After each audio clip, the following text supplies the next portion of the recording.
ایک چھوٹا سا عام گھر، ایک شور مچائے ہوئے محلے میں۔ اندر ہم علی کو دیکھتے ہیں، ایک دل سے نیک لیکن مفلس شخص، اپنی فیملی کے ساتھ بیٹھا ہوا۔ یہ ہے علی، ایک ایماندار اور دل سے نیک شخص۔ اس کی کوششیں بے شک ہیں، مگر زندگی کی تکلیفیں اس کے قدم چومتی ہیں۔ علی کھڑکی سے باہر دیکھتا ہے، لوگ عید کی تیاریاں کر رہے ہیں۔ علی اپنے آپ سے، عید آ رہی ہے، لیکن ہمیں کیا ملا ہے اس عید پر؟ صرف تکلیفیں اور مایوسی۔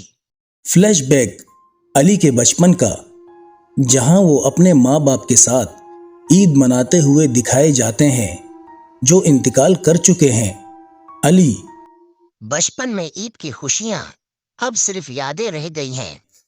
ایک دن علی کے بیٹے احمد اتھل پتھل میں ان کے پاس آتے ہیں۔ ابو، عید آ رہی ہے، ہم بھی بکرے کی قربانی کریں گے نا؟ علی اداسی سے، بیٹا، ہمارے پاس اتنے پیسے نہیں ہیں، ہم قربانی نہیں کر سکتے۔ علی کی بیوی فاطمہ انہیں سمجھاتی ہے۔ علی، ہم اللہ سے دعا کریں گے، شاید کوئی راحت مل جائے۔ عید سے ایک دن پہلے علی باہر کام ڈھونڈنے جاتے ہیں، لیکن خالی ہاتھ واپس آتے ہیں۔ وہ اپنے کمرے میں اداسی سے بیٹھ جاتے ہیں۔ علی دعا کرتے ہوئے، یا اللہ، ہماری مدد فرما، ہمارے لیے کچھ راحت فرما۔ اچانک دروازے پر کوئی دستک دیتا ہے۔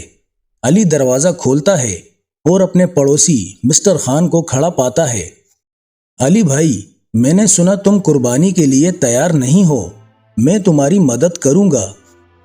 علی شکر گزار آنسو سے بھرا، جزاک اللہ خان صاحب، آپ نے ہماری مدد کی۔ عید کی صبح آتی ہے اور علی خوشی کے آنسو میں اپنی فیملی کو قربانی کرنے لے جاتا ہے۔ پورا محلہ اکٹھا ہوتا ہے اس دل کو چھو جاتی مومنٹ کو دیکھنے کے لیے۔ عید کی صبح علی نے ثابت کیا کہ حقیقی خوشی وہ ہے جو دوسروں کے لیے ہو۔ اس کی مدد سے علی نے اپنی خدائی اور اپنے گھر والوں کو عید کی خوشیاں دی۔ یہ تھی ایک اصل عید کی راحت۔ علی کی فیملی مسکراتے اور گلے ملتے ہوئے اپنے محلے کی گرماہٹ اور محبت میں گھر گئے۔ یہ کہانی کسی خاص انسانیت اور محبت کو جاگا کرنے کی کوشش ہے، جسے عید کے موقع پر ظاہر کیا گیا ہے۔